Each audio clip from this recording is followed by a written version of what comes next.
Bonjour à toutes et tous. Merci d'être venus et de participer à ce deuxième colloque à Rubvico, donc sur l'assurabilité des risques, comment sécuriser l'adoption des nouvelles pratiques. Alors, je vais juste faire un petit déroulé du séminaire pour vous donner un aperçu de ce qui va se passer, ce qui devrait se passer. Juste en attendant, j'espère que tout le monde a bien récupéré les petites marques pour le repas de midi, pour ceux qui sont inscrits. Et aussi, il y a des gens qui ont émis le souhait de ne pas être filmés. Donc, je ne sais pas si ça vous a été dit, mais dans ce cas-là, il vaut mieux être positionné plutôt en fin de la salle. L'idée de ces films, c'est de pouvoir garder ces enregistrements, cette trace, et le mettre à disposition du site de l'UMT7 que nous animons avec les collègues de l'INRASAV de Bordeaux et de l'IFV pour que les gens puissent se référer à ces discussions. Voilà. Donc, dans un premier temps, en un petit quart d'heure, on va faire un petit état des lieux de la situation. Ambre Nelé de la région Nouvelle-Aquitaine nous présentera un peu le bilan Vitirev sur l'action d'assurance. Et puis Luc nous fera part des préconisations suite au séminaire de l'année dernière. Dans une première session, sur à peu près 1 heure et demie, on aura un point sur des démarches en cours. Donc, Laurent Delière et Corentin Barbu nous présenteront le point de la transition agroécologique, où on en est aujourd'hui dans les réseaux défis, pour donc faire ce point de situation.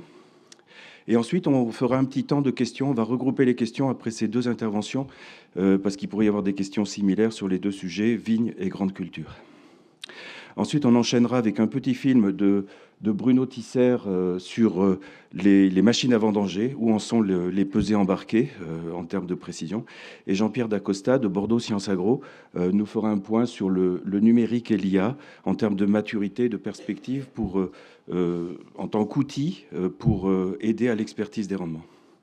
Et puis en fin de session, Luc, donc toujours Luc Biagoris, nous présentera les travaux qui sont en cours sur la modélisation du milieu pour essayer d'évaluer ces risques et de développer les outils. On aura ensuite donc une séance de questions et d'échanges avec la salle jusque vers 11h15 et donc une demi-heure de pause. Midi moins le quart, on reprendra sur une deuxième session avec des initiatives, me semble-t-il, plus récentes.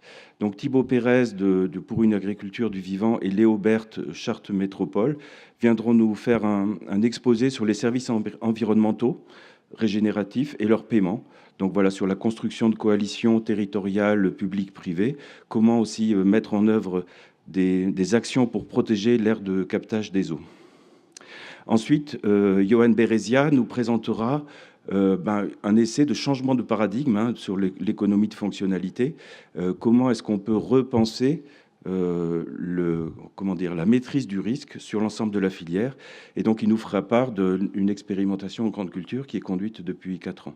Et puis, Martial, donc l'Université du Mans, nous fera un point sur l'assurabilité. Voilà, les enseignements à mi-parcours du projet. À nouveau, passer chaque intervention, si on a le temps, il y aura quelques petites questions de compréhension. Sinon, il y aura une séance de discussion et d'échange avec la salle d'une vingtaine de minutes. 13h, 13h05, on part déjeuner à la cantine du ministère pour ceux qui sont inscrits et qui ont récupéré leur petit coupon. C'est juste en face, donc on aura 1 heure pour le déjeuner et on pourra revenir prendre le café ici pour redémarrer ensuite vers 14h15 avec donc deux sessions d'introduction de la table ronde. Donc Luc nous fera part des enseignements, encore une fois à mi-parcours du projet, et Anne Laurent de la SGPE nous fera un point sur l'appel à projet PRAM, prise de risque et massification en amont-aval de la filière. Elle nous fera donc un point sur les résultats de l'AMI et les perspectives du projet. Et ensuite, donc 14h15 pour 1h30, 14h45, pardon, pour 1 heure et demie à peu près, on aura la table ronde donc avec Stéphanie Flamand, qui est agricultrice et membre du bureau de la Fédération des oléoprotéagineux, et Joël Bouey, qui nous rejoindra en début d'après-midi, qui est viticulteur à Plémont et président de la cave des vignerons coopérateurs. Et on aura aussi donc Hervé Gillet, sénateur de la Gironde, qui est aussi vice-président de la Commission d'aménagement des territoires et du développement durable. Tout ça devrait nous amener vers 16h, et j'essaierai de faire une petite conclusion, une perspective sur ces projets. Voilà. Je laisse la parole à Ambre, qui va nous faire un petit point sur l'action à Rubvico. Alors normalement, voilà, je pense que voilà. Bonjour à tous. Alors, attends, comment tu passes ici? Donc là, je vais vous rappeler simplement des éléments qui avaient déjà été rapportés l'année dernière sur voilà, ce que représente en fait la couverture phytosanitaire par rapport au coût de production d'une bouteille de vin sur une exploitation moyenne sur le département de la Gironde, qui est voilà, un des départements de la région Nouvelle-Aquitaine. Eh bien, ça ne représente que 2% du coût de production. Donc, c'est très faible et en même temps, ça assure une couverture la plus optimale à l'heure actuelle du vignoble contre les maladies phytosanitaires. Donc, si on leur demande de réduire la fréquence de traitement, eh bien, finalement, en termes d'avantage pour eux en termes de coût de production, ça ne représente que 1% d'économie sur 50% de baisse d'IFT. Donc voilà, dans le cadre de Vitirève, on s'est posé la question de comment faire en sorte de sécuriser la prise de risque. Et donc on a associé la cave coopérative de Tutiac, celle de Buzet, avec donc l'IFV et puis son outil des Citrettes, ainsi que Groupama. Il y a une expérimentation qui a été menée. Donc là, comme on l'a dit, de 5 minutes, c'est assez rapide. Donc on a fait une expérimentation de 2019 à 2023. Donc de 2019 à 2022, c'était une expérimentation, on va dire, plein champ, plein vignoble, où là, le bilan, on a démontré qu'avec l'objectif donc de transition agroécologique, l'utilisation de décitrettes et puis une couverture sanitaire, une assurance sanitaire, on parvient à réduire de 44% la fréquence de traitement. Néanmoins, donc, ce que l'on a démontré aussi, c'est que ça reste un outil, voilà, des citrettes et tous les OAD sont des outils prédictifs. Il y a aussi un facteur humain à prendre en compte. Donc ça, c'est une limite technique à laquelle il faut travailler. Et en 2023, je dirais que voilà, on a travaillé, voilà, c'est Groupama qui s'est attelé à faire une modélisation de la garantie. Et notre conclusion, c'est qu'à l'heure actuelle, nous n'avons pas assez de données historiques, mais ça, c'est de manière générale sur la filière viticole et probablement sur les filières agricoles de manière générale. Nous n'avons pas accès à suffisamment de données historiques, viticoles, agricoles, pour pouvoir prédire le futur. Et donc, voilà, ça, c'est les deux éléments, je dirais, sur lesquels il faut absolument travailler. Donc, les enseignements que nous avons tirés sur 2020, donc de 2019 jusqu'à 2025, puisque Marc Rénal, via l'IFV, nous a associés au programme Arubico, donc il y a la branche viticole. Donc dans le domaine de la modélisation du risque, donc il nous faut les données de rendement. Il faut aussi que l'on s'attelle à définir ce qu'est la transition et peut-être à être moins sectaire sur qu'est-ce que c'est que la transition, puisque finalement, il faut accepter toutes les formes de progrès en matière de développement durable des vignobles et de l'agriculture. Et il faut aussi qu'on puisse déterminer, et ça va être le rôle aussi de l'IFV, de déterminer quelle est l'influence des plans de traitement assurables sur les pertes sanitaires. Ça, donc, il y a tout un effort de modélisation à poursuivre et à soutenir. Sur le modèle économique, eh bien, voilà, à l'heure actuelle, on se dit que la couverture assurantielle n'est peut-être pas le seul élément, le seul levier sur lequel nous devrions travailler et activer.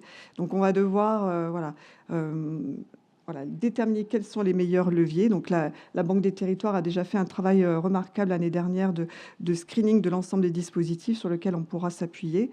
Il faut aussi qu'on fasse évoluer les cadres réglementaires. Le cadre européen est assez souple d'après ce que nous avons voilà, étudié durant l'année dernière. Maintenant, il faut que notamment le ministère de l'Agriculture nous aide à, voilà, à activer les bonnes options pour qu'on puisse faire évoluer ces cadres réglementaires.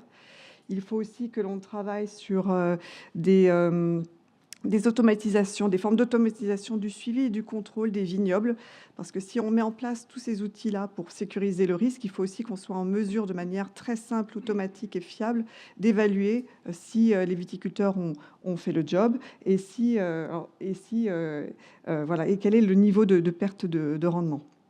Et enfin, il faudra évidemment que les assureurs et les réassureurs se mettent autour de la table pour pouvoir évaluer quels sont les tarifs et les conditions générales des dispositifs assurantiels, et puis qu'on se mette autour de la table avec l'ensemble des collectivités et des organismes publics pour pouvoir évaluer, voilà, quel est le coût et qu'est-ce que peuvent offrir les différents dispositifs de soutien. On en parlera plus longuement, je pense, cet après-midi. Et enfin, voilà, parce que en imaginant qu'on arrive à mettre ces deux premiers éléments en place, il faudra évidemment qu'on évalue quel est l'impact réel du partage de la prise de risque sur la transition du vignoble et de l'agriculture. Et ça, ce sera la suite.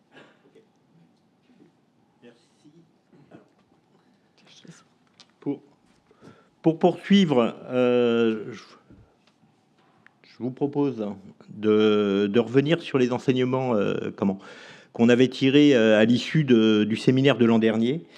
Alors, l'an dernier, Christian Huyghe, en conclusion, nous avait dit qu'il fallait couvrir le risque de changer.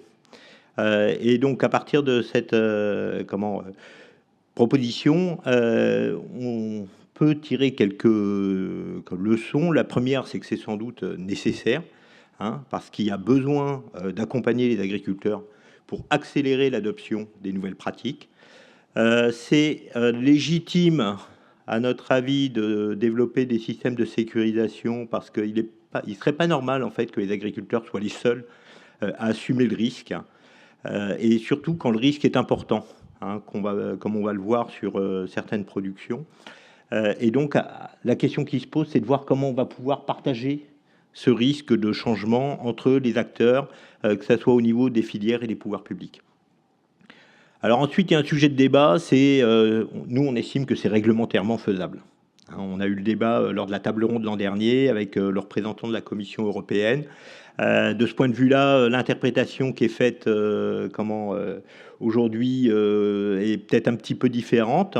Donc, c'est un débat qui court. On verra quelles sont les évolutions, peut-être cet après-midi, qu'on peut espérer, pour voir dans quelle mesure est-ce qu'on peut espérer avoir un cadre réglementaire et à quelle échéance. Ce qu'on pense aussi, c'est que c'est techniquement faisable. On l'avait montré l'an dernier sur le colza, où on a pu avoir une évaluation du risque assez fine, très différenciée à l'échelle des régions agricoles. Vous verrez tout à l'heure ce qu'on peut imaginer faire sur le mildiou. Et c'est techniquement faisable pour beaucoup de cas de figure, avec la situation où, au démarrage, on va avoir un certain nombre d'incertitudes et grâce à l'expérience, on va pouvoir réduire progressivement ces incertitudes et donc réduire le coût de l'incertitude. Et dernièrement, on pense aussi que c'est urgent. C'est urgent parce qu'il y a d'une part des enjeux environnementaux et d'autre part, c'est qu'il faut aussi qu'on arrive à mieux promouvoir les biosolutions, le biocontrôle et le retrait qui est annoncé de certaines molécules de traitement. La conclusion de l'an dernier, c'est qu'on a besoin d'avoir un cadre pour expérimenter. Et ce cadre, aujourd'hui, clairement, il manque pour pouvoir engager des expérimentations. Alors, il faut que ça soit un cadre qui soit compatible avec l'assurance récolte, parce que vu les conditions de soutien à l'assurance récolte, toute autre solution indépendante n'a aucune chance d'être compétitive et incitative. Il faut qu'on puisse expérimenter grandeur nature. Pourquoi ? Parce que si on n'expérimente pas grandeur nature, on aura du mal à apprendre comment on peut gérer le risque, comment on peut améliorer nos OAD, comment on peut gérer, améliorer le conseil qui va avec. Et ensuite, il faut qu'on arrive à accélérer l'adoption et la diffusion de nouvelles pratiques agroécologiques. Et au fond, ça aboutit à un constat, c'est qu'il faut peut-être mieux aligner les politiques de gestion de risque d'une part et les politiques de lutte phytosanitaire d'autre part. Ça nous amène en fait à concevoir des dispositifs de sécurisation qui sont complets, qu'on a essayé de formaliser au travers de cette architecture, avec 5 composantes: la recherche-innovation, la formation, l'accompagnement, l'incitation et l'assurance, et qui vont venir se compléter pour pouvoir, d'une part, apprendre sur le risque, mieux évaluer le risque, pouvoir le prévenir, voir comment on peut valoriser les efforts qui sont faits au niveau des différents acteurs et voir comment après on va sécuriser la prise de risque. Et si on s'attarde très rapidement sur le rôle de l'assurance, en fait cette assurance, elle aurait pour objet de couvrir les pertes exceptionnelles et les inconnus qu'on a par rapport à un certain nombre de sujets. Voilà, donc c'est le déroulé en fait de la matinée qu'on vous propose. puisqu'on va, c'est à peu près dans ce sens-là que sont structurés les exposés. Et donc, je vous propose qu'on commence tout de suite.